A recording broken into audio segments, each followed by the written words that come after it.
सिंध धरती केतराई बहादुर इंसान पैदा कया आहिनि। जन पंहिंजी मिटीअ जो मान मथाऊं कयो आहे।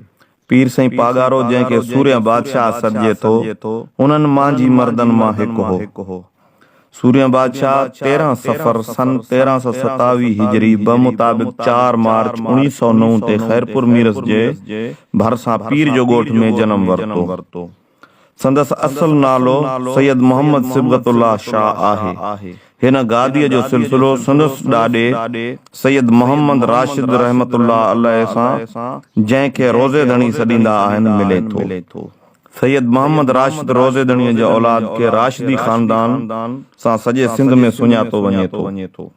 असल में ही लकियारी सादात इमाम मूसा काज़िम जो औलाद आहिनि। संदन वॾे सैयद अली मकी तबलीग ख़ातिर सिंध में सेवण ॻोठ लकी ज़िले दादूअ में रहाइश इख्तियार कई, उन करे लकियारी सादात सॾिबा आहिनि। पीर साईं सैयद मोहम्मद राशिद रोज़ेधणी रहमतुल्लाह ताला अलैह वक़्त जो वॾो अहलुल्लाह थी गुज़रियो आहे। संदन इल्म ऐं फ़ैज़ खे ॾिसी लखे माण्हू संदन मुरीद थिया। अहिड़ीअ तरह संदन पगदार खे पागारो ऐं संदन जमात खे हुर सॾिजे थो। पीर साईं पागारो ऐं हुर जमात हमेशा इस्लाम जी सरबुलंदीअ ख़ातिर कोशां रहिया आहिनि। मीर करम अली खान टालपुर जे दौर में सैयद सिबगतुल्लाह शाह अव्वल सिखनि ख़िलाफ़ जहाद जो ऐलान कयो।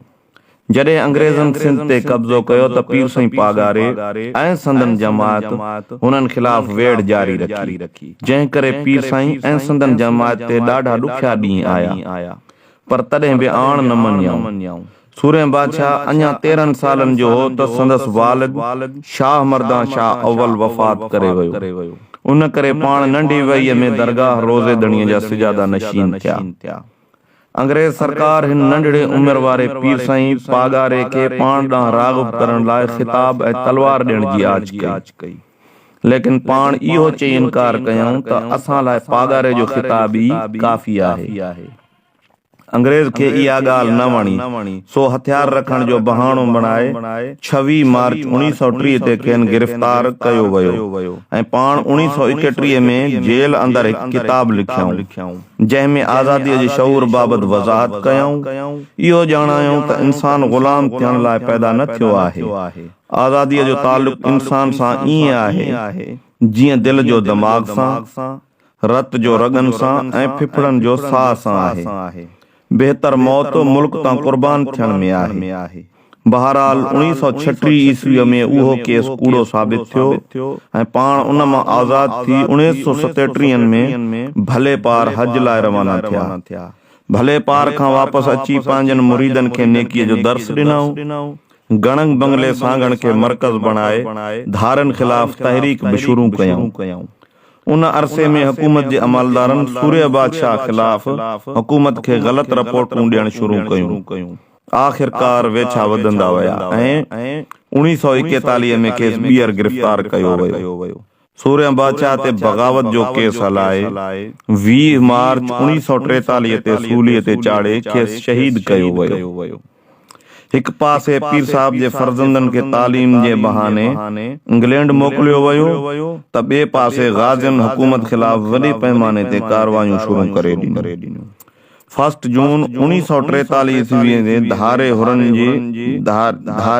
जे इलाइक़नि में मार्शल लॉ लागू कयो वियो। अंग्रेज़